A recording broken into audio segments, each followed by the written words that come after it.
네, 오늘 이제 또 룻기 3장의 말씀을 저희가 같이 나누는 시간인데요. 룻기 3장의 말씀을 한번 먼저 같이 읽고 말씀을 이어가도록 하겠습니다. 룻기 3장 1절부터 18절까지의 말씀입니다. 우리 자매와 형제 번갈아 가면서 읽도록 하겠습니다. 우리 자매님들이 1절 읽어주시겠습니다. 시어머니 나오미가 룻에게 말하였다. 얘야, 내가 행복하게 살 만한 안락한 가정을 내가 찾아보아야 하겠다.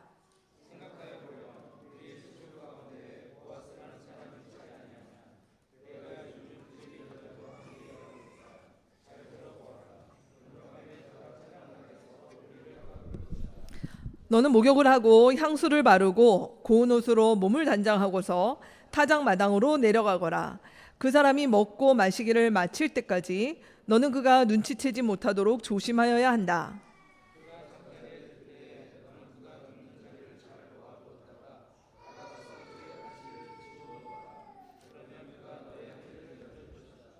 룻이 시어머니에게 대답하였다. 어머니께서 일러주신 대로 다 하겠습니다. 보아스는 실컷 먹고 마시고 나서 흡족한 마음으로 낯가리 곁으로 가서 누웠다. 룻이 살그머니 다가가서 보아스의 발치를 들치고 누웠다.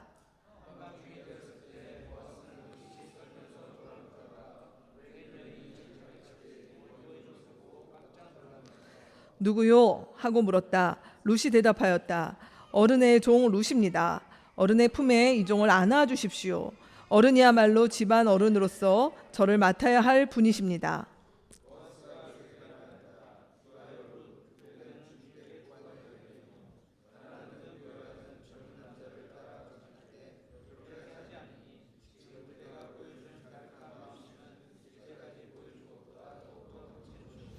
이제부터는 걱정하지 마시오. 룻, 그대가 바라는 것이라면 무엇이든지 다 들어주겠소.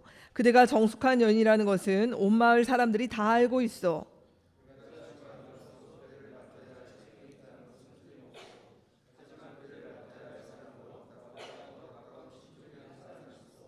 오늘 밤은 여기서 지내고 날이 밝거든 봅시다.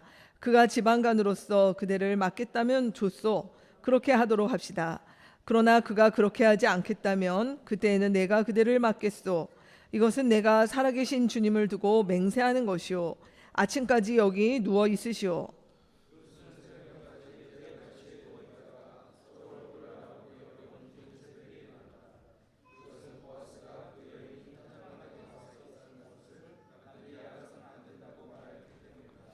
보아스가 말하였다. 걸치고 있는 겉옷을 이리 가지고 와서 펴서 꼭 잡으시오.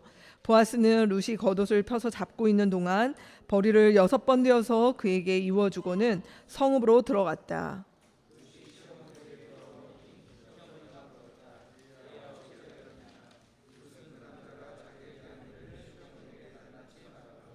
덧붙여서 말하였다. 6번이나 되어서 준 이 버리는 어머니께 빈손으로 가서는 안 된다고 하면서 바로 그가 손수 담아 준 것입니다.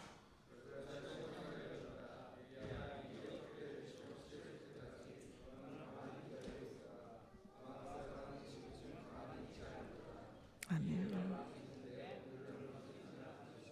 아멘. 네, 이 룻기라고 하는 이 성경은요.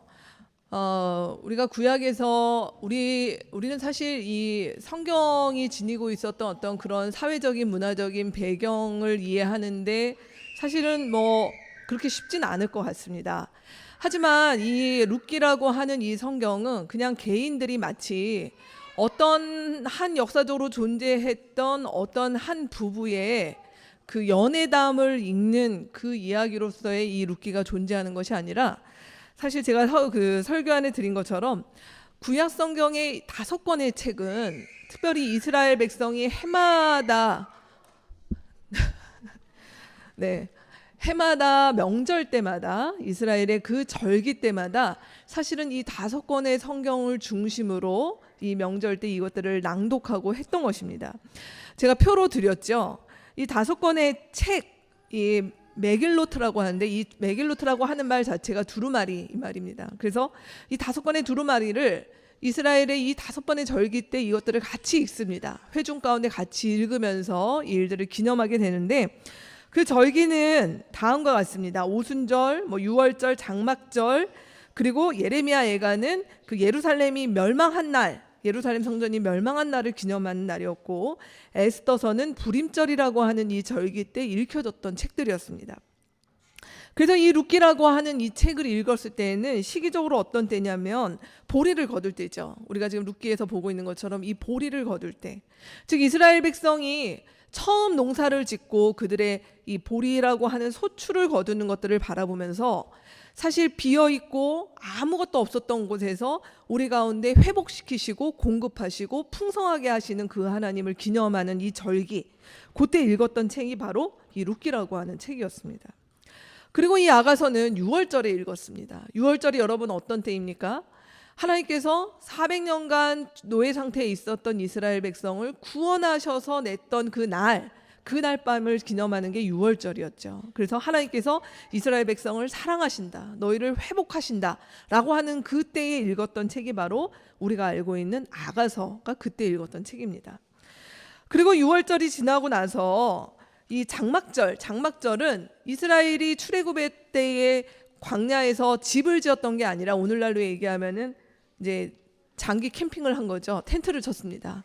그래서 그런 텐트를 지으면서 우리 조상들이 그 옛날 이 광야에서 장막을 치며 살았던 것들을 기념하면서 이 땅 가운데서 우리의 삶이 아무리 무엇을 짓는다 하더라도 사실은 임시이고 이 장막과 같이 유한하다라고 하는 것들을 볼 때 우리가 알고 있는 이 전도서 내용이 뭡니까? 헛되고 헛되니 모든 것이 헛되다 라고 하는 이 이야기가 이 장막절 때 같이 나눴던 이야기입니다. 그리고 예레미야 예가는 예루살렘 성이 하나님의 임재의 상징이었던 그 성이 무너졌던 그날에 예레미야 예가를 낭독을 했고요. 그리고 에스더서는 여러분이 아는 것처럼 페르시아의 어떤 그 권력에 의해서 이스라엘이 완전히 몰살당할 뻔 상태에서 우리를 구원하셨던 하나님, 그날을 기념하는 것이 바로 이 에스더서를 불임절에 읽었다는 것입니다. 여러분, 이 모든 5개의 이 축제 때마다, 사실은 축제라고 하는 게 뭘까요? 즐거운 자리죠. 음식과 술과 그 밤에 축제와 춤과 다양한 놀이와 이런 것들이 있었던 이때에 단순히 그냥 먹고 마시고 놀고라고 하는 그 축제가 아니라 이스라엘 속에서는 우리의 공동체의 위기 가운데서 우리를 살리시고 건지시고 회복하시는 하나님을 찬양하였는데, 유독 이 5개의 책들의 특징 중에 아주 강한 것은 뭐냐면 거의 다 여성적인 이 특징들이, 여성이 주인공이거나 아니면 내용의 많은 부분들이 전도서나 또 잠언이나 이런 말에 보면 지혜라고 하는, 우리가 알고 있는 이 지혜는 이 히브리상에서 여성 명사입니다. 그래서 이런 어떤 표현들이 있는 것들이 바로 이 오축이라고 하는 이 성경이 쓰여졌다라고 하는 부분입니다. 그래서 저는 이 메길로트라고 하는 이 성경의 5권을 대할 때마다 이 성경 속에서 사실은 이 구약이 쓰여졌던 이 시대는 굉장히 고대의 남성 중심의 어떤 문화가 아주 강했던 그런 시대 속에서도 사실 성경은 알고 보면 굉장히 많은 부분에서 여성들을 살려내고 여성의 언어와 그들의 어떤 감성으로 쓰여졌던 이 부분들이 있는 것을 볼 때 참 놀랍고, 그리고 이런 부분들이 신기하기도 합니다. 오늘 우리가 보려고 하는 이 룻기라고 하는 성경이 바로 이 가운데 하나이다. 그럼 무엇이냐라는 거, 제가 아까 말씀드린 것처럼 이 책들을 읽을 때마다 사실은 그냥 단순히 이야기로 읽는 것이 아니라 기억하고 기념하는 데 의의가 있죠. 무엇을 기억합니까? 하나님께서 우리를 한 공동체로 부르시고 우리를 구원하셨고, 그리고 그 가운데 하나님의 말씀이 있었노라 라고 하는 것들을 끊임없이 기억하고 그 기억된 것에 의해서 기념하는 일들이 바로 이 5개의 두루마리를 축제 때마다 읽음으로 사실은 이 민족의 정체성이라는 것, 하나님 나라 백성의 정체성이라고 하는 것들을 잡아갔던 핵심에 거기가 있었다라고 하는 것입니다. 그래서 오늘 우리가 보려고 하는 이 룻기라고 하는 얘기는 단순히 룻이라고 하는 여자가 효심이 가득하여서 열심히 했더니 하늘이 감동하여서 인생이 바뀌어졌더라 라고 하는 그 이야기를 하는 것이 아니라, 룻기가 말하고자 하는 것은 무엇인가? 아무것도 없던 정말 소출이라고는 없는 그 나오미가 고백했던 것처럼 비어있는 것과 같은 그 상태 가운데서 우리의 인생을 채우시고 회복하시는 그 하나님에 대한 노래인데, 그것들을 누가 어떻게 채우셨는가 라고 얘기를 할 때 바로 그것의 핵심에 고엘이 있다라고 하는 얘기들을 밝히고 있습니다. 오늘 룻기 3장과 4장 다음 주까지 이어질 내용을 이해하려면 성경의 고엘이라고, 제가 첫 주부터 계속 말씀드렸던 이 고엘이라고 하는 것에 대해서 저희가 조금 더 이해를 할 필요가 있어서 오늘 고엘에 대한 얘기를 먼저 좀 했으면 좋겠습니다. 오늘 우리가 읽은 룻기 3장 9절에 보시면 저희 성경에는 룻이 보아스를 향해서 당신이 저를 맡아야 할 뿐입니다 라는 표현이 되어 있는데, 이게 개역개정에는 당신은 기업 물을 자이십니다 라는 표현이에요. 즉 이 말은 당신이 나의 고엘입니다 라고 하는 뜻이라는 것이에요. 그럼 이 고엘이라고 하는 게 뭐냐는 것이에요. 고엘은 구약성경 신명기 25장 5절에서 10절 말씀에 이 고엘이라고 하는 게 무엇인지에 대해서 설명이 나와 있습니다. 우리 시간이 조금 빠듯하긴 하지만 그래도 말씀 같이 한번 읽겠습니다. 형제들이 함께 살다가 그 가운데 한 사람이 아들이 없이 죽었을 때에 그 죽은 사람의 아내는 딴 집안의 남자와 결혼하지 못합니다. 남편의 형제 한 사람이 그 여자에게 가서 그 여자를 아내로 맞아 그의 남편의 형제된 의무를 다해야 합니다. 그래서 그 여자가 낳은 첫 아들은 죽은 형제의 이름을 이어받게 하여 이스라엘 가운데서 그 이름이 끊어지지 않게 해야 합니다. 그 남자가 자기 형제의 아내와 결혼하는 것을 기뻐하지 않을 경우에 홀로 남은 그 형제 아내는 성문 위에 회관에 있는 장로들에게 가서 남편의 형제가 자기 형제의 이름을 이스라엘 가운데서 있기를 바라지 않으며 남편의 형제의 의무도 나에게 하지 않고 있습니다 하고 호소해야 합니다. 그러면 그 성읍의 장로들이 그를 불러다가 권면하십시오. 그래도 듣지 않고 그 여자와 결혼할 마음이 없다고 하면 홀로 남은 그 형제의 아내가 장로들이 보는 앞에서 그에게 나아가서 그의 발에서 신을 벗기고 그의 얼굴에 침을 뱉으면서 말하기를 제 형제의 가문 세우기를 원하지 않는 사람은 이렇게 된다 하십시오. 그 다음부터는 이스라엘 가운데서 그의 이름이 신벗긴 자의 집안이라고 불릴 것입니다. 이 본문에 나오는 이야기, 구약 성경에 이스라엘 백성이 출애굽하여서 가나안 땅을 받은 후에 그 가나안 땅은 12지파별로 땅을 분배받았고 그 분배받은 땅은 각 지파의 가문별로 또 다시 땅을 받았습니다. 근데 땅을 받아서 그렇게 내가 받은 땅, 뭐 예를 들어서 뭐라고 할까요? 에브라임이라고 하는 사람이 땅을 받았으면 그 땅은 이제 어떻게 되냐면 에브라임의 계속적으로 이어지는 후손들의 대대손손 땅이 된다라고 하는 부분이었어요. 근데 그렇게 땅을 이어받는데 어떤 일이 생겼다고요? 그 땅은 사실상 이 시대에 아들에게로 계속 내려갔다는 것이죠. 근데 이 어떻게 된 일인지 아들이 없어졌다. 그러면 그 땅이 어떻게 돼야 되는가라고 얘기할 때 문제가 생기잖아요. 그럴 때 바로 취하는 제도가 뭐냐면 그 가문의 대가 끊어지지 않도록 그 죽은 남자의 형제들이 대신하여서 가문을 이어갈 수 있도록 뭐 형수가 될지, 아무튼 이렇게 그 죽은 남편의 아내 되는 사람과 함께 뭐 결혼의 관계, 성의 관계를 맺음으로 후손을 이어가는 제도. 사실 이게 오늘날 저희가 듣기엔 좀 거부감이 약간 있죠. 우리의 문화 속에서 봤을 때는 이게 뭔가 약간 싶긴 하지만 사실 고대 근동의 문화에서 대를 끊지 않는 것, 자손이 끊임없이 이어져 가는 것은 너무나 중요했기 때문에 이것이 사실 성경에 하나님께서 명하신 율법 중에 하나였다라는 것이에요. 그 시대에 한해서요.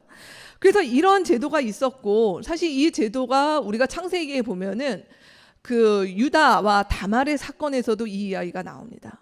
그래서 그의 며느리였던 다말이 남편이 죽자 대를 이어야 되는데, 그 죽은 남편의 아내, 그 동생이었죠. 오난이라고 하는 사람이 그 일들을 안 하자 하나님께서 오난을 벌을 내리시죠.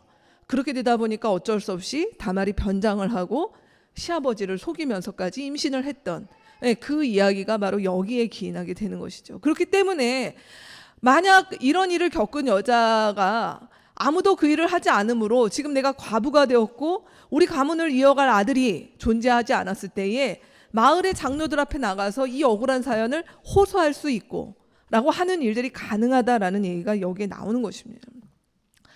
여러분, 이 고엘이라고 하는 이 제도는 뭐 성경에서 일부 다처를 옹호하거나 뭐 이런 얘기를 하고자 하는 것이 이 말씀의 핵심이 아니라 사실은 이 고엘이라고 하는 것이 어디를 겨냥하냐는 것이에요. 이 고엘이라고 하는 것은 궁극적으로 뭘 말하는 고엘이 지켜지는 공동체, 고엘이 가능한 공동체 안에서는 누가 없냐면은 바로 취약계층, 약자라고 하는 부분이 근본적으로 없어지도록 만든 제도가 사실은 이 고엘이 가지고 있는 것입니다. 이 시대 가운데 남편이 없거나 아들이 없는, 그래서 그가 고아가 됐거나 과부가 됐거나 아니면 그로 인해서 가난해졌거나 심지어 그로 인해서 어쩔 수 없이 자유임에도 불구하고 누구에게 노예로 팔려갈 지경이 되는 어떤 사람이 있었을 때에 공동체는 뭘 하는가? 너희가 하나님의 백성인 너희들은 어떻게 하는가? 같이 연대 책임을 진다. 어디까지? 그 책임이 어디까지냐면 그 가문이 멸절되지 않도록 그 가문이 이어지는 데까지 너희가 연대 책임을 지어야 된다라고 얘기하는 것이 사실 고엘의 정신이라는 것이에요. 그러면 거기까지 책임을 진다면 그 전에 해당되는 것, 누가 조금 가난하거나 형편이 어렵거나 하는 일들은 당연히 함께 책임지고 살리는 공동체가 되라고 하는 의미에서의 이 고엘이 있었다라고 하는 부분이에요. 그래서 이 고엘이 하나님의 말씀대로 이 일들이 지켜지는 공동체가 되었다라고 만약에 한다라고 한다면 그 공동체는 어떤 일이 있었을까요? 어쨌든 간에 어떠한 일로 모든 것들을 잃어버린 사람들, 자기의 재산과 이 모든 것들을 잃어버린 사람들이 그것들을 회복하고 돌려받을 수 있는 그런 기회가 있었다라는 것이에요. 그리고 인생 가운데 많은 위험 부담과 어려움과 정말 위기 가운데 있다 하더라도 그 일들을 누군가가 함께 책임지면서 갈 수 있는, 어떻게 보면 그 시대의 사회보장 제도와 같은 그런 일들이 바로 고엘이라고 하는 이 제도가 하나님께서 만들어 주셨던 그 정신이라는 것입니다. 자, 근데 오늘 룻기가 펼쳐졌던 이 시기, 우리가 처음에 1장에서 봤던 것처럼 룻기의 시대는 사사시대였죠. 사사시대의 특징은 한마디로 자기 마음에 오른 대로 살았던 시대, 즉 하나님의 말씀이 이렇게 돼 있다 하더라도 누가 고엘을 살아낼 수 있어, 나 살기도 바쁜데 하며 그렇게 살았던 시대였기 때문에 사실은 그 시대의 나오미로, 그 시대의 룻으로 대표되는 사람들이 이미 그 사회 가운데 있었다라고 하는 것들을 사실 룻기는 암묵적으로 보여주고 있는 것입니다. 그 속에서 오늘 이 고엘을 한번 살아보자라고 했던 사람들, 세 사람의 이야기가 바로 룻기에 펼쳐지고 있는 것이죠. 그래서 이들이 어떻게 이 고엘에 하나님의 이 사랑을 어떻게 드러내며 갈 수 있었을까? 그들이 좀 더 다른 사람들보다 좀 더 도덕적으로 우월해서 성품이 착해서라고 하는 부분이 아니라 성경은 오늘 우리 3장에서 무엇을 보여주냐면 이 세 사람 모두 그들 가운데 가장 기본이 되는 것이 하나님의 말씀이었고 그 하나님의 말씀이 근본이 되어서 그들은 어디를 향했냐면 그것이 사람으로 향하는 그 말씀으로 나아갔다라고 하는 것들을 보여주고 있습니다. 먼저 나오미의 이야기를 여러분 한번 봤으면 좋겠습니다. 오늘 나오미는 지난 1장과 2장의 분위기와 다르게 뭔가 이렇게 생동감이 넘쳐지는 그런 것 같습니다. 기운이. 이제 그는 많은 부분이 회복되었는지 이제 며느리 걱정을 하기 시작하죠. 그래서 1절에 보면 뭐라고 얘기합니까? 내가 너를 위하여 안락한 가정을 만들어줬으면 좋겠다. 찾아봐야겠다. 어찌 보면 참 당연한 것일 수 있는, 이 정도로 정말 효도하는 며느리였으면 진작에 해야 될 수도 있는데 나오미는 이제 이런 고백을 합니다. 근데 여러분 여기서 말하는 이 안락한 가정이라고 하는 것은 단지 우리 며느리가 젊고 능력있고 돈 많은 사람과 재혼하는 것이라고 하는 얘기를 하는 것이 아니라 이 안락이라고 하는 말은 사실은 안식이라는 단어와 같습니다. 성경의 안식이라고 하는 단어, 특별히 구약 성경이 가지고 있는 이 안식은요, 그냥 마음이 좀 편안해지는 안식이 아니라 아주 현실적인 두 가지 이슈와 관련이 있어요. 안식을 되기 위해서는 뭐가 돼야 되냐면 땅이 회복이 돼야 되고요. 그리고 후손이 있어야 되는 부분. 하나님께서 우리 가운데 안식을 주신다. 너희가 가나안 땅에 들어간다라고 얘기할 때 왜 그렇게 땅 얘기를 많이 하는가라고 얘기할 때 땅은 바로 하나님께서 하나님의 백성들 가운데 안식을 주신다라고 하는 것에 더 이상 떠돌이처럼 떠돌아다니지 않고 정착하여 거기서 삶을 누리고 거기서 너희의 후손을 낳고 키울 수 있는 것들을 보장하겠다라고 하는 것이 안식에 담겨 있는 아주 중요한 의미라는 것이에요. 그러면 지금 나오미가 하는 얘기가 뭘까요? 지금 이곳에 고향에 돌아와서 베들레헴에 돌아와서 어찌됐든 지금 룻 덕분에 하루하루 먹고 사는 문제가 해결되었습니다. 그럼 된 거 아닌가요? 그보다 더한 상황 가운데 있었는데 이 정도면 그냥 먹고 살고 며느리 의지하면서 살면 되지 않을까? 여기가 아니라 지금 나오미가 본 지점은 무엇이냐면 우리가 궁극적으로 더 가야 될 회복이 어디인가라고 얘기할 때 나오미의 남편 그리고 룻의 아들에게 주어졌던 그 땅이 회복되는 것, 그리고 이 가문의 끊어진 자손이 다시 회복되는 것, 그러려면 어떻게 해야겠습니까? 말 그대로 정말 하나님께서 짠하고 기적을 주셔서 뭐 땅을 주시고 갑자기 정말 뭐 아들이 딱 나타나게 하시는 그런 기적이 아닌 이상은 이 가정이 그것들을 회복할 수 있는 진정한 안식에 이를 수 있는 길은 고엘이라고 하는 것을 통해서밖에는 안 된다는 것이에요. 그렇기 때문에 지금 나오미는 그냥 며느리한테 내가 이렇게 해줘야겠다라는 것이 아니라 내가 이 고엘이라고 하는 것을 지켜봐야겠다. 내가 이 고엘이라고 하는 것 속에 역사하실 하나님을 경험해야겠노라라고 하는 그 고백이 1절의 이야기입니다. 그러면서 룻에게 얘기한 것이 무엇이냐면 그렇게 너가 안식할, 그리고 우리 가정이 안식할 그 일을 위해서 사실 나오미는 염두에 두고 있는 사람이 있었는데 그가 누구였냐면 보아스라고 얘기를 했다는 것이에요. 근데 우리가 오늘 3장 본문을 여러분 다 읽어보시면 보아스의 고백 가운데서 무엇이 나옵니까? 보아스는 1순위 고엘이 아니었다는 것이에요. 그럼 이걸 나오미가 몰랐을까요? 나오미는 유대인이었고 누구보다 잘 알았을 것입니다. 그는 1순위 고엘이 다른 사람이라는 것을 알매도 불구하고 보아스를 얘기한다는 것이에요. 왜 그럴까요? 사실 룻기에는 이 부분이 뭐다라고 얘기는 하지 않지만 저는 여기서 나오미가 하나님의 말씀인 이 고엘을 내가 지켜야겠다라고 생각하지만 이 지킴이라고 하는 것이 그냥 나만을 위해서가 아니라 사실은 그 며느리 룻을 향해 있었는데 이 룻을 정말 이해하고 사랑하고 이 사람을 정말 위해줄 그 사람이 누군가라고 봤을 때 적어도 그는 1순위 고엘, 누군지는 모르겠습니다. 근데 그 사람은 아니라고 하는 것을 판단했다는 것이죠. 그리고 그는 보아스다라고 지금 룻에게 얘기했습니다. 여러분 보아스는 누굽니까? 제가 마태복음 1장 5절 보아스에 대한 기록이 성경에 그렇게 많지는 않은데 보아스가 누구였는가를 얘기할 때 아주 중요한 단서 중에 하나가 마태복음 1장 5절에 나옵니다. 보아스는 누구입니까? 살몬은 라합에게서 보아스를 낳고 보아스의 어머니는 라합입니다. 라합은 누군가요? 이스라엘 백성이 여리고성을 함락했을 때 그때 있었던 그 여리고성에서 유일하게 살아남은 이방 여인, 그래서 라합과 그의 가족이 구원을 받았었죠. 그때 라합입니다. 이 라합은 그때 자기 민족을 버리고 사실은 하나님을 선택하기 위하여서 굉장히 위험 부담을 감수하고 이스라엘로 들어왔던 그 사람이 바로 라합이었던 것이죠. 그래서 어쩌면 나오미는 이 룻을 이해할 사람, 룻이라고 하는 사람을 룻을 이해하고 사랑할 적임자가 누군가라고 봤을 때 사실 그 이방인 출신이었던 어머니에게서 그 어머니가 어떻게 이스라엘에 속하게 되는지에 대해서 알고 있었고 보고 느꼈을 아마 이 보아스를 염두에 두면서 그렇게 지목하였던 것이 아닌가라는 것이에요. 그래서 이 가운데서 사실 나오미는 그가 고엘을 그렇게 내가 하나님 앞에서 살아봐야겠다, 고엘을 한번 실행해야겠다라고 했던 것은 단순히 가문의 대가 끊어지지 않고 내가 안식을 회복하기 위해서이 아니라 그 안에는 내 며느리 룻, 그를 가장 이해하고 그의 마음을 헤아리고 그의 그늘이 되어줄 사람, 바로 그 사람은 보아스가 적임자이겠다라고 그 룻을 향한 사랑이었다라고 하는 것을 오늘 말씀에서는 볼 수가 있습니다.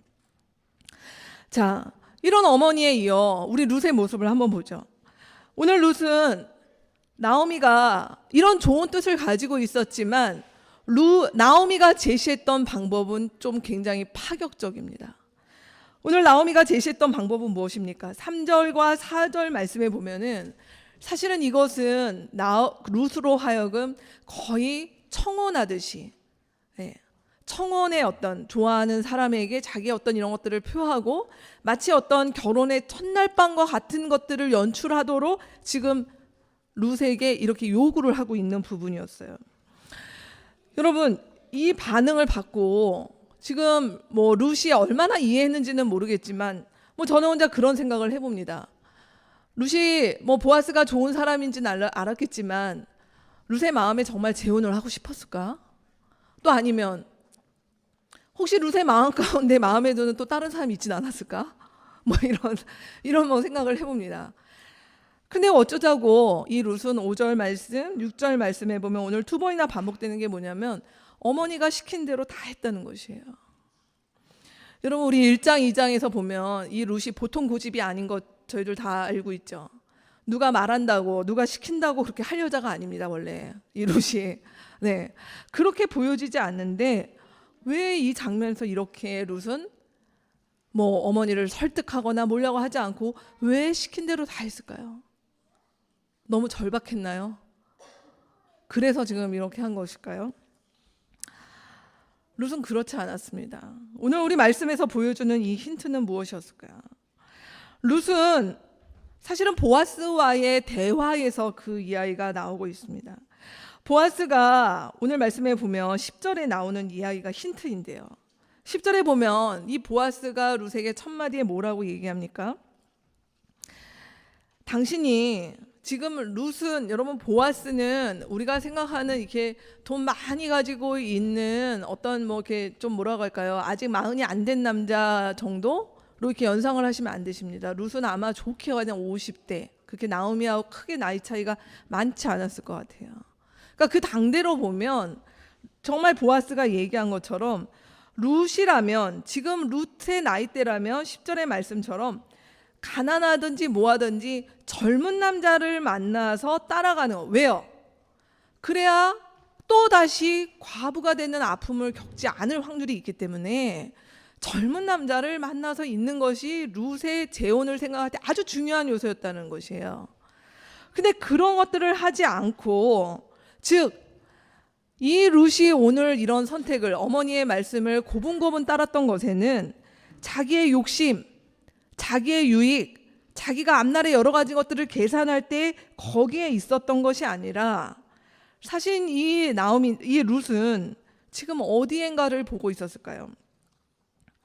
그는 이미 모압 땅에서 어머니가 극심한 고통 가운데 있었고 이 집안이 망하는 것을 봤었고, 그리고 그 상황 가운데서 이제 이곳으로 건너오면서 그의 어머니의 빈자리, 그리고 자기의 빈자리가 무엇인지 아주 절감을 했을 것입니다.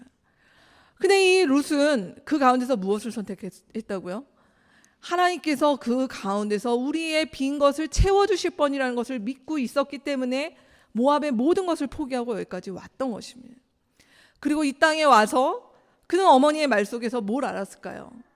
어머니가 궁극적으로 바라는 그 회복, 어머니의 인생 가운데 있었던 그 마라라고 하는 것들이 완전히 회복되는 것은 뭐냐면 바로 우리 가문에 잃어버린 땅, 그리고 우리 가문에 존재하지 않는 그 대가 끊어지지 않고 다시 이어지는 그 일, 그것이 바로 제일 중요하겠구나라고 하는 것들을 사실 룻이 알았다는 것이에요.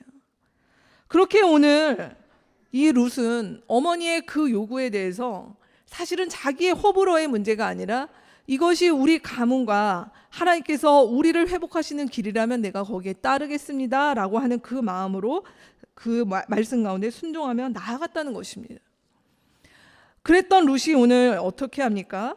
오늘 9절과 10절 말씀에 보면 어떻게 보면 피동적으로, 수동적으로 뭐 심청이가 아버지 눈을 띄우기 위해서 그냥 이렇게 올라가서 떨어진 것과 같은 그런 상황이 아니라 지금 이 룻은 그 자리에 가서 보아스에게 굉장히 강력하게 당신이 해야 될 의무와 그리고 내가 무엇을 하겠다라고 하는 결단의 이야기들을 같이 나누고 있습니다. 여러분, 오늘 9절과 10절 저희가 보는 이 세 번역이 참 좋긴 한데 오늘 9절과 10절의 세 번역은 좀 뭐라고 할까요? 이렇게 별로 매력적이지 않은 것 같아요. 그래서 제가 개역개정 버전으로 여러분께 다시 가져왔는데 두 가지를 같이 한번 보십시오. 여러분의 설교 안에 실려 있는 개역개정의 9절 10절로 저희가 같이 한번 읽어보겠습니다. 나는 당신의 여종 루시오니 당신의 옷자락을 펴 당신의 여종을 덮으소서. 이는 당신이 기업 물을 자가 됨이니이다 하니 그가 이르되 내 딸아 여호와께서 내게 복 주시기를 원하노라. 내가 가난하건 부하건 젊은 자들을 따르지 아니하였으니 내게 베푼 인애가 처음보다 나중이 더하도다. 룻이 지금 이 자리에서 보아스에게 무엇을 얘기합니까? 우리는 이 본문에서 뭘 알게 되냐면 지금 룻은 이 자리가 룻이 뭔가 내가 어떻게 보면 내 신세를 아니면 나의 어떤 이렇게 벗어날 수 없는 것들을 하기 위해서 보아스를 유혹하거나 뭔가 이런 자리가 아니라는 것을 확연하게 알 수 있는 구절이 이 말씀이에요. 오늘 이 말씀에 보면 뭐라고 얘기하냐면 당신의 옷자락을 펴 여종을 덮으소서라고 이야기를 합니다. 이건 어떻게 보면 간청이자 촉구이죠. 근데 여러분 이 말씀의 원문의 의미는 뭐냐면 당신의 옷자락을 펴 여종을 덮으소서, 당신의 날개로 나를 덮으소서라고 하는 이야기예요. 이 말씀은 언제가 됐었냐면 2장에서 보아스가 룻을 처음 만날 때 너가 룻에게 뭐라고 얘기합니까? 너가 주님의 날개 아래 거하러 왔으니 그 보호를 받았으면 좋겠다라고 룻을 축복했던 장면이 있습니다. 지금 오늘 룻은 그 말을 기억하고 보아스에게 뭐라고 이야기하는 것인 줄 아십니까? 하나님의 날개 아래 거하게 하는 것, 그거 당신이 실행하셔야 됩니다. 왜요? 당신은 고엘이니까.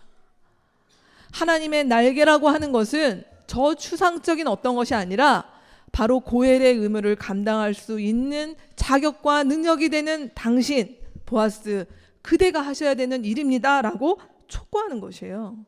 당신이 그렇게 하십시오 라고 도전하는 것입니다. 사실 이 자리는 보아스에게 애원하고 뭐 어떻게 이렇게 해도 지금 어떻게 보면 될까 말까 한 자리일 수 있잖아요. 어떤 일이 생길지 모르는 자리잖아요. 근데 지금 룻은 그의 말씀에 의지하여 하나님께서 하셨던 이 말씀이니 보아스에게 강하게 도전. 하나님의 말씀이 그러하고 그 고엘이 되는 의무가 당신에게 있다면 그 말씀을 실행하십시오라고 얘기를 했다는 것입니다. 그러면서 오늘 보아스의 고백에 의하면 동시에 무엇이 됩니까? 이 보아스는 지금 하나님 앞에서 이렇게 된 것이죠. 이 룻은 하나님 앞에서 당신이 그 의무를 행한다면 나는 거기에 동참할 준비가 되어 있습니다. 내가 그 고엘의 의무에 같이 순응하고 순종할 의무가 되어 있습니다. 준비가 되어 있습니다. 라고 하는 얘기가 이 9절과 10절 말씀에 나와 있는 것입니다. 그래서 10절에 보면 보아스가 감동한 것이죠.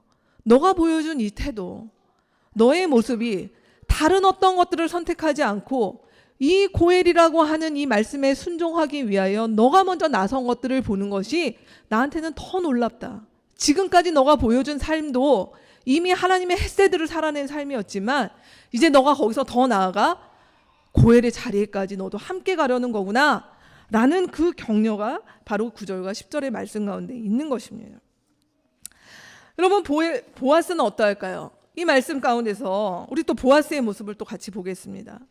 오늘 보아스의 말씀에 보면 사실 이 장면은 우리 어제 가정교회에서도 룻기 2장 가지고 여러 얘기를 했는데요. 참 천차만별의 각도로 우리 룻기의 말씀들을 다양하게 볼 수가 있습니다. 여러분 상식적으로 지금 이 장면이 어떤 곳입니까? 사실은 보아스라고 하는 남자가 그리고 그 당대에 권력을 가지고 있고 그 당대의 문화 속에서 룻처럼 제발로 들어온 이 여자를 어떻게 하는 것이 크게 문제되지는 않았을 것이에요. 뭐 이 밤 가운데 두 사람이 어떤 관계를 맺던 뭘 하다 하더라도 뭐 그걸 다시 뭔가 아내가 되든 아니면 뭐로 됐든 하는 부분이 그 당대에 그렇게 흉이 되지 않은 일일 수 있었다는 것이에요. 근데 오늘 보아스는 이 자리 가운데서 자신의 그런 어떤 이 밤에 어떻게 보면 야릇하고 쉽게 흥분하고 넘어갈 수 있는 이 상황 속에서 생각보다 굉장히 냉정한 모습으로 지금 얘기를 담담하게 풀어가고 있죠. 12절 말씀에 보면 지금 보아스는 이렇게 얘기합니다. 내가 책임이 있는 건 맞다라는 것이에요. 그런데 내가 고엘의 의무를 하지 못하는, 지금까지 이것을 알매도 불구하고 내가 몰라서 안 했던 것이 아니라 사실은 누가 있었다는 것이에요. 1순위 고엘이 있다는 것을 알려주는 것이죠. 성경은 우리 가운데 나오미가 룻에게 이 얘기를 했는지 전혀 알 수는 없습니다. 그러나 아마도 이 장면으로 예측해 볼 때 룻은 어머니 말만 듣고 왔기 때문에 1순위 고엘이 또 누가 있다라고 하는 생각은 못했을 것 같습니다. 근데 이 자리에서 보아스는 얘기해 주는 것이죠. 1순위 고엘에 해당되는 사람이 있다. 그렇기 때문에 고엘의 의무에 우리 가운데 있고, 그 고엘이라는 것을 내가 지켜야 되는 것이 맞고 라고 얘기하지만 그 과정, 그 절차에 있어서도 정당해야 된다라는 것이에요. 아무리 이 일들을 지키는 것이 그 목표가 숭고하고 맞고 이것이 결과적으로 일으키는 어떤 효과와 효력이 너무 좋다 하더라도 그 과정 가운데서 이루어지는 일들도 방법적으로 맞아야 된다라고 하는 얘기들을 지금 보아스는 하고 있는 것입니다. 그러면 이렇게 이야기를 하면 12절 말씀만 보면 뭐가 될까요? 사실은 만약에 그 사람이 고엘이 되겠다고 하면은 보아스는 뒤로 빠지면 되는 것이죠. 어떻게 보면 자기의 퇴로를 마련한 것 같습니다. 어떻게 보면은 정말 친절을 가장해서 사실은 거절한 것일 수도 있습니다. 근데 13절 말씀에 보면 보아스는 여기서 그 책임 이상의 사실은 이 룻에 대한 사랑, 내가 하나님의 말씀을 지켜야 함에도 불구하고 그 지키는 걸 넘어서서 내가 끝까지 너를 책임지겠다라고 하는 그 말로 안심을 시키잖아요. 13절 말씀이 무엇입니까? 만약 그 사람이 그렇게 하지 않다 하더라도 13절 어디입니까? 네, 갑자기 제가 말씀을 놓쳤네요. 네, 13절 맞죠? 그가 그렇게 하지 않겠다 하면 그때에 나는 여전히 고엘의 의무를 내가 감당하겠다라고 하는 이야기들을 하고 있는 것입니다. 그래서 이 말을 어디에다 대고 맹세한다고요? 이 밤 가운데 그냥 룻에게 어떻게 보면은 그냥 기분에 분위기에 취해서 했던 얘기가 아니라 살아계신 하나님을 두고 맹세하겠다. 그래서 그 살아계신 하나님의 날개 아래 거하기 위하여 너가 왔다면 내가 그 하나님의 말씀에 순종하여 너의 날개가 되는 그 일에 기꺼이 내가 응하겠다라고 이야기를 했다라는 것입니다. 여러분, 오늘 이 룻기의 이 3장의 말씀, 제가 처음에도 얘기 드렸지만 이 시대가 사사시대였습니다. 여러분, 사사시대는 오늘 룻기의 이 말씀으로 비롯해서 우리가 상상할 수 있는 것은 사사시대에 하나님의 말씀이 없던 시대가 아니에요. 사사시대 하나님의 말씀이 있었어요. 사사시대 사는 사람들이 고엘을 알았어요. 그렇지만 그 고엘을 알지만 고엘대로 살아내기 어려운 세상이 바로 사사시대였다는 것이에요. 누구도 하나님의 백성이라고 얘기하는 사람들 가운데 자기의 일가 친척 가운데 그 고엘이라고 하는 것에 조금이라도 했으면 그들의 어떤 가난과 고통 가운데서 건져낼 이웃들이 있었음에도 불구하고 사사기가 보여주고 있는 이야기들은 무엇입니까? 그런 일들이 제대로 이루어지지 않아 그곳 가운데 고통이, 서로에 대한 어떤 정말 심각한 살인, 살해, 모욕 이런 일들이 있었던 아주 혼란한 시대가 사사기였다는 것이죠. 즉 오늘 룻기는 무엇을 보여주고 있습니까? 그 시대 가운데 있었지만 그 시대 속에 사실은 고엘을 살아보기로 결단한 세 사람의 이야기를 보여주고 있는 것이에요. 그리고 하나님은 그들을 외면하지 않으시고 그들의 하나님 앞에서 고엘을 살아보기로 결단한 사람들을 통하여서 일을 하셨더라. 그 사사시대에도 지금 이 얘기를 하고 싶은 것입니다. 그럼 오늘 이 얘기를 우리에게로 가져가 보죠. 저는 오늘 여러분의 설교 안에 빛난을 드렸습니다. 여러분, 이 시대는 어떤 시대입니까? 이 시대에 하나님 말씀이 없습니까? 저는 오늘날 이 시대의 많은 그리스도인들이 이 시대에도 하나님의 말씀이 있고 모든 것을 어디 틀기만 하더라도 모든 설교와 좋은 책과 이런 것들이 범람하는 시대에 있지만 정말 하나님의 말씀대로 살아내는 것이 이 땅 가운데서 가능한 시대일까요? 많은 그리스도인들이 하나님의 말씀대로 사는 게 불가능하다. 성경의 이야기는 그저 교회에 와서 가정교회 때 어떤 곳에서나 이것이 허용되고 거기서 되는 얘기지 여기에 범주를 조금만 벗어나가면 사실 성경이 말하고 있는 이 일들은 이 세상 가운데서 먹히지 않는다라고 하는 것들을 혹시 경험하고 계시지 않습니까? 사사시대 살았던 사람들이 그렇게 살았던 것이에요. 그렇기 때문에 할 수 있는 방법이 뭘까요? 내 식대로 사는 것이죠. 나를 위해서 살았던 것이고 내가 옳다라고 하는 것들을 위해서 수단과 방법을 가리지 않고 살았던 시대가 사사시대였다는 것이에요. 근데 오늘 성경은 이야기합니다. 그런 시대의 나오미와 보아스와 룻, 그럼 오늘 우리의 이 시대를 살아가는 저와 여러분과 그리고 우리, 이걸 지금 대조하며 우리 가운데 도전하며 말씀하고 있는 것입니다. 여러분, 이 고엘이라고 하는 얘기들을 계속 같이 나눴는데요. 이 고엘이라고 하는 것, 결국 고엘이라고 하는 것은 다른 얘기로 얘기하면 우리가 하나님의 말씀을 어떻게 받아들이냐는 것이에요. 하나님의 말씀은 그저 우리 가운데 부적이나 좋은 경건에 든 것이 아니라 이 하나님의 말씀은 우리를 사람 되게 만들고 우리를 성숙하게 만들고 우리를 이 땅 가운데서 참으로 참되게 만드는 능력이 하나님의 말씀 가운데 있지 않습니까? 근데 그 하나님의 말씀을 순종하는 사람들, 결국 이 하나님의 말씀 가운데 순복하는 사람들이 오늘날 이 시대의 나오미와 보아스와 룻과 같이 하나님의 햇새들을 경험하고 그 가운데서 성숙을 경험한다는 것입니다. 결코 이 땅 가운데서의 성숙, 하나님 나라 백성으로 성숙해지는 것, 신앙에서 우리가 무르익는 것은 우리가 나이 들어서 목사가 돼서 목자가 돼서 교회 경력이 오래돼서 아닙니다. 연일 드러나는 일들을 보십시오. 그들이 목사하면 뭐하고 교회를 오래 다녔으면 뭐합니까? 아무런 성숙과 연관성 없는 일들이 우리 시대 가운데 너무나 많이 드러나고 있지 않습니까? 하나님의 백성으로 성숙하고 나아가는 것은 그의 경력이 중요한 것이 아니라 하나님의 말씀에 대한 순종이 관건이에요. 하나님의 말씀이 이 시대에도 살아 역사하셔서 우리의 인생을 바꾸시고 회복하실 수 있다라고 하는 것을 믿고 따르는 사람들에 의해서 주님은 사사시대에도 그렇게 역사하셨고 오늘날 이 시대에도 그렇게 동일하게 역사하는 분이다라고 오늘 룻기 3장 우리 가운데 말씀하고 있는 것입니다. 그럴 때 어떻게 되겠습니까? 오늘 룻기가 보여주고 있는 것 이야기는 바로 이런 햇새들을 살았던 그것들을 도전하고 스스로 고엘이라고 하는 것에 들어가서 순종하기를 원했던 이 사람들을 통하여서 그곳에서 맺혀지는 여러 열매들에 대해서 모습을 보여주는데 그 열매의 모습들을 바로 저는 거룩하다라고 표현을 하고 싶습니다. 거룩이 무엇입니까? 거룩은 바로 하나님의 성품입니다. 이 땅에 사람들이 맺어지는 것이 아니라 하나님을 닮은 사람들이 그 길을 따르기 때문에 맺게 되는 것들을 총칭하여 그것들을 거룩이라고 얘기할 수 있습니다.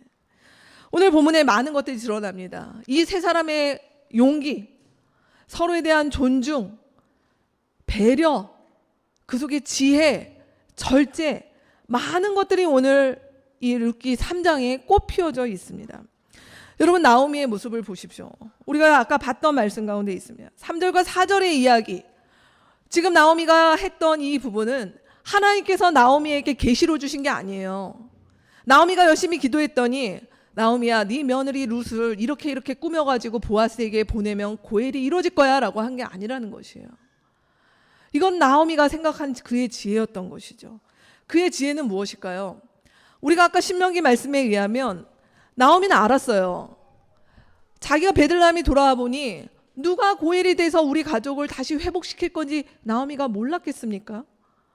근데 나오미는 그것들을 알았고 그 일들을 하지 않는 사람들을 향하여서 신명기 25장에 나왔던 것처럼 뭘 할 수 있을까요?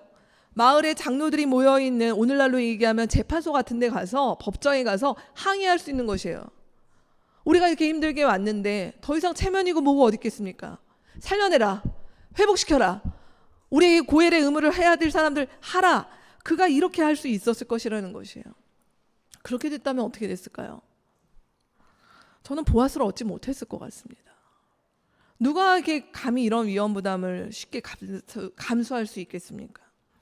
근데 오늘 나오미는 이 상황 가운데서 사실은 1순위 고엘이라고 하는 부분을 피하고, 그리고 보아스에게 실제적인 이 나오미의 어떤 뜻, 그리고 룻과 이가 연결되었으면 좋겠다라고 하는 마음을 전달하기 위하여 사실은 어떻게 보면 이런 지혜를 발휘한 것이죠. 청혼의 이 분위기 속에서 할 수 있었고, 그리고 이 밤 가운데 나오미와 룻의 이 이야기들 속에서 사실은 만에 하나 생길 일, 혹여라도 보아스가 거절을 한다라고 얘기했을 때 그것들이 뭐라고 할까요? 이 보아스로 하여금 수치스럽거나 아니면 부끄럽거나 하지 않을 수 있는 이런 어떤 상황들을 사실은 나오미는 의도적으로 지금 룻에게 말을 하여서 이 보아스가 움직일 수 있고, 그리고 이 작전이 들키지 않을 수 있고, 그러면서도 이 일들에 대해서 분명한 메시지를 전할 수 있는 이 상황들을 사실은 나오미는 만들었다는 것입니다. 보아스는 어떠합니까? 오늘 보아스에 대한 이야기가 굉장히 많이 나오고 있죠. 10절에서 15절 말씀입니다. 10절에서 15절 말씀, 한 절 한 절씩 다 보기에는 좀 시간이 없고요. 10절에서 15절 말씀에 보면 10절 말씀 같은 경우도 이렇습니다.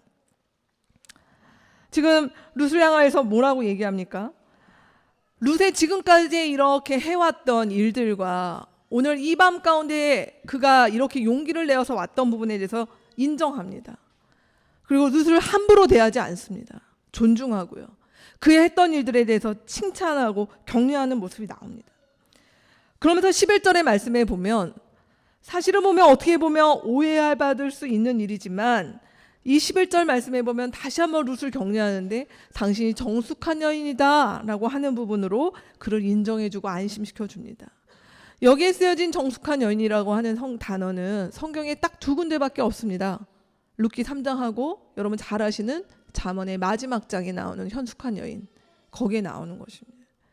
즉, 이 룻이라고 하는 사람, 그는 이방인이었고 과부였고 참으로 별 볼 일 없는 사람이었지만 그가 하나님께 해왔던 이 일들의 가치를 알고 존중했던 모습들이 바로 이 보아스의 고백 가운데서 있었다는 것이죠. 그리고 12절 말씀에 우리가 아까 봤던 것처럼 그가 고엘의 의무를 지금이라도 1순위를 제껴두고 이 방 가운데 룻과 함께 잠자리에 들었다거나 라고 함으로써 뭔가 이 일들을 이렇게 다른 각도로 만들어 버릴 수도 있었을 것이에요. 근데 12절 말씀에 보면 그렇게 하지 않았다는 거죠. 12절 13절의 말씀에 보면 그는 이 상황 가운데서도 어떻게 보면 남성으로서 그가 절제하는 부분들, 그리고 13절 말씀에 보면은 그를 지켜주는 것들, 그리고 또 지금 오늘 말씀에 보면 이런 부분이 있죠. 밤에 움직이지 말아라. 날이 밝거든 움직여라.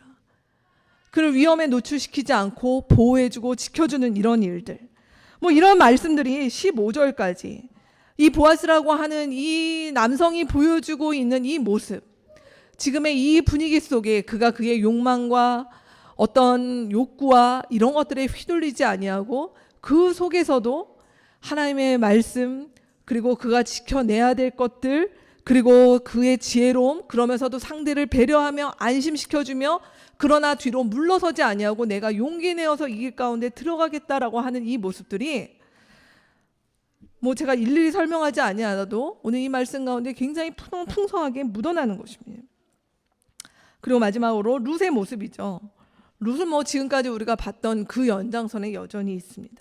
5절과 6절의 말씀에 보면 이 믿음 때문에 그가 결코 쉽지 않은 이 용기를 내는 이 이야기까지, 우리는 이 헬세드의 사랑, 이 고엘이라고 하는 하나님의 말씀에 순복하여 들어가는 사람들이 그냥 하나님께서 뭔가 하나님의 뜻이야, 하나님의 음성을 보여주시고 뭔가 이상한 어떤 이적을 보여주신 거라고 하는 것들이 아니라 하나님의 말씀에 의거하여 한 걸음 한 걸음 나아갔을 때 이들이 하나님을 닮은 아름다운 그 거룩에 해당되는 일들, 거룩한 용기, 거룩한 절제, 그리고 거룩한 그런 존중, 배려, 그러면서도 함께하는 협력, 이러한 모습들이 오늘 말씀 가운데 이렇게 드러나는 것이라는 것입니다. 여러분, 오늘 우리가 이 말씀 가운데서 저는 참 여러 생각들을 해보게 됩니다. 오늘날 이 시대 가운데도 우리가 살아가는 이 땅 가운데 사랑이라는 이름 하에 사실 보여지는 많은 것들이 사실 나중에 지나고 나면 그 열매로 바라보는, 그 열매에서 보여지는 많은 군내 나는 것들, 썩은 것들, 사람들에게 상처와 아픔을 주는 것들, 이런 일들이 개인 간에 또 우리의 사회 간에 얼마나 많이 있습니까? 또 특별히 죄송합니다. 이 자리 가운데 우리 형제들이 계시지만 사실 보아스가 보여주는 이런 모습들이 과연 이 시대에 많은 남성들이 여성을 볼 때 그런 어떤 힘으로 아니면 어떤 잘못된 성적인 판타지로 거기에 사로잡혀서 여성을 보고 판단하고 거기에 어떤 있는 것들이 중요한 가치가 되는 이 세상 가운데 이 보아스가 룻을 바라보고 룻에게 대하고 또 룻을 안심시키고 그의 마음을 살피는 이런 일들이 정말 과연 이 시대에 참 너무 드물지 않는가, 과연 이런 일들이 가능했는가라고 하는 것들을 많이 새삼 생각하게 되는 요즘 이 시대인 것 같습니다. 우리 사회에서 벌어지고 있는 많은 일들을 볼 때. 또한 룻도 어떠합니까? 자매들도 마찬가지가 아니겠습니까? 오늘 결국 룻의 이야기가 우스갯소리로 결국 여자는 예쁘고 젊어야 한다, 이게 결론인가요? 성경은 지금 그 얘기를 하고 있는 것이 아니에요. 룻이 아마 예뻤을 거야. 룻이 젊었으니까 일단 젊으면 다 돼, 이 얘기를 하고 있는 것이냐는 것이죠. 만약 성경을 우리가 이렇게 읽고 있다면 오늘날 이 땅 가운데서 많은 여성들에게, 많은 자매들에게 노출에 대하여, 성형에 대하여, 외모에 대하여서 하는 많은 것들이 중요하다라고 하는 이 속에서 사실 오늘 룻이 보여준 것은 무엇입니까?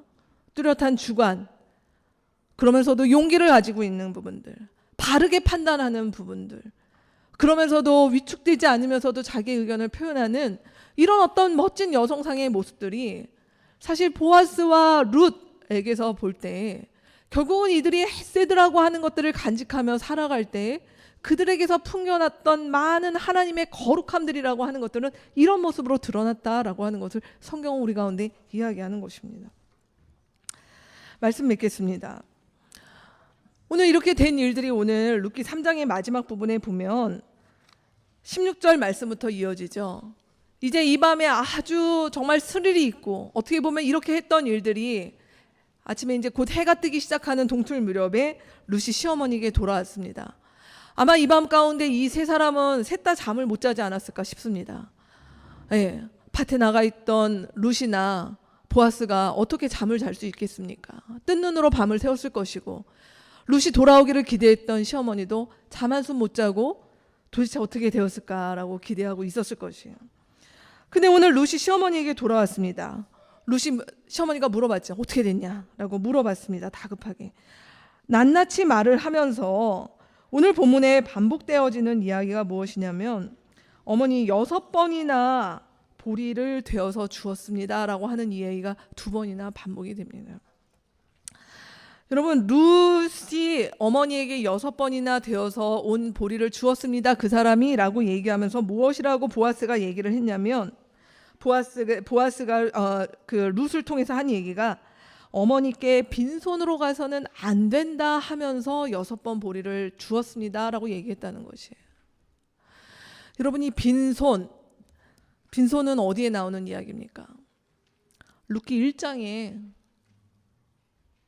나오미가 내가 모든 게 다 비어있다, 내 삶이 마라이다, 내가 하나님께 가지고 갔던 모든 것들이 다 비어져서 와서 사실은 이 빈손이라고 하는 것은 단순히 그냥 어떤 상태를 얘기하는 것이 아니라 사실 나오미가 어떤 상황에 있었는지라고 하는 것들을 살펴준 보아스의 헤아림이라고 볼 수 있습니다. 그 빈손으로 돌아온 인생에 지금 하나님이 보고 계셨던 것이죠. 그리고 그것들을 보아스도 보고 있었던 것입니다. 나오미는 알고 있었고, 그리고 룻이 이 빈손에서 벗어나고자, 이 빈손이 시어머니의 인생 가운데 다시 채우시고 회복하시는 하나님을 경험하고자 그가 이 밤에, 이 새벽까지 이런 수고와 용기를 했던 것이 아닙니까? 오늘 하나님은 이 빈손의 인생 가운데 보리를 채워주셨다는 것이에요. 그리고 마침내 그렇게 다시 그 빈손이 되지 않도록 채우겠다라고 하는 이 사인과 이 기대와 암시를 보아스를 통해서 주셨다는 것입니다. 저는 오늘 말씀 가운데 왜 굳이 그냥 보리를 줬다라고 하면 되는데 6이라고 하는 숫자를 이렇게 썼을까라는 것에 또 한번 생각하게 됩니다. 여러분, 성경에서 6은 7이라고 하는 수가 완전수잖아요. 이 6이라고 하는 것은 아직 7에 이르지 못한 상황입니다. 아직 미완이죠. 아직 하나님의 뜻이, 하나님께서 이 가정을 회복하시는 그것이 아직 완전하게 이루어지진 않았다. 그러나 마치 하나님께서는 그러나 너희가 6을 만들었다. 너희 셋이서, 나오미는 나오미대로, 보아스는 보아스대로, 룻은 룻대로 너희가 할 수 있는 최선을 다해서 여기까지 왔구나. 이제 내가 움직이겠다. 이제 너희의 그 부족한 하나를 채워서 완전하게 만들고 너희의 인생을 회복하고 충만하게 회복시켜 주겠다라고 하는 그 말씀으로 오늘 말씀이 읽혀지는 것 같습니다. 여러분, 이 룻기 3장이 우리 가운데 도전합니다. 이 시대에, 사사시대에 아무도 고해를 알았지만 고해를 살아내기 어렵다고 얘기하면서 자기 마음대로 살던 시대에 하나님의 말씀을 믿고 거기에 모험을 던졌던 세 사람의 이야기. 그렇다면 오늘 이 시대에 살아가는 우리가 어디를 선택할 것인가? 누구의 삶의 길을 갈 것인가? 자기 소견에 오른 대로 갈 것인가? 아니면 하나님의 고해를, 하나님의 헤세드를 믿고 거기에 따를 것인가? 오늘 말씀은 우리 가운데 도전하고 있습니다. 같이 기도하겠습니다.